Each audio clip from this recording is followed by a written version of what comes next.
Well, the strike at the Elmira Correctional Facility is now in its third day as corrections officers continue to draw attention to their demands for safer conditions and better staffing. The work stoppage started Monday and has now spread to most prison facilities across New York. WENY's Max Coven is live outside Elmira Correctional Facility with the latest on the ongoing impasse. Max. Good afternoon, Alicia. Yeah, this is a battle correction officers have been battling for many years. We actually spoke with a former superintendent of Elmira Correctional who says while he was there, the conditions were terrible, and they certainly have not changed. So what needs to happen? The COs are asking for major changes. The strike started Monday when corrections officers at Elmira Correctional Facility and Collins Correctional in Erie County refused to report for their shifts. Now, over 48 hours later, that work stoppage has spread to dozens of other prisons across the state. Officers say they've had enough. They are walking out to demand safer working conditions, saying chronic staffing shortages have made an already dangerous job even worse. They say it's a problem going back decades. A former superintendent of Elmira Correctional says officers have always been pushed to their limits, but today, things are even worse. I came up through the ranks from correction officer up to superintendent. And coming up through the ranks, you lived what these individuals live every day when they go inside behind the walls. It takes a special type of person to do this job. Now, hundreds of officers are outside Elmira Correctional refusing to go back inside until they see real change.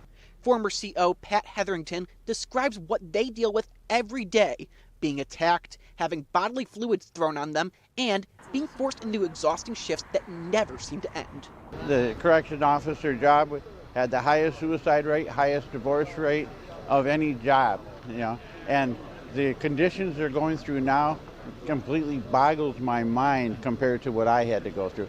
They're making them work 16-hour shifts 3 and 4 times a week. They're even making them work 24 hours without a break, not even a meal break, 24 hours. State and federal lawmakers have been warning about rising prison violence, blaming staffing shortages and the HALT Act, which limits the use of solitary confinement. Democratic Governor Kathy Hochul is pushing back, calling the strike illegal, and preparing the New York National Guard to step in today. Meanwhile, Republican Congressman Nick Langworthy says he's backing the striking workers. I stand for you and I will fight beside you. The decision you've made to strike was not one you made lightly. It comes after years of you speaking up, of raising serious concerns, only to be met by silence or empty promises. The State Department of Corrections and Community Supervision says they acknowledge staffing concerns, but argue that this strike is only making things worse. Back outside Elmira Correctional, officers say they don't want to be out here, but they refuse to go back inside until their concerns are taken seriously. They don't want to be treated like that, and they want to uphold the rules and regulations that are in place for them to maintain control and to maintain their safety and security of not only themselves but the inmates. And when you have no control over these people in there, it's a jeopardy to your livelihood, your safety. It's just a terrible situation.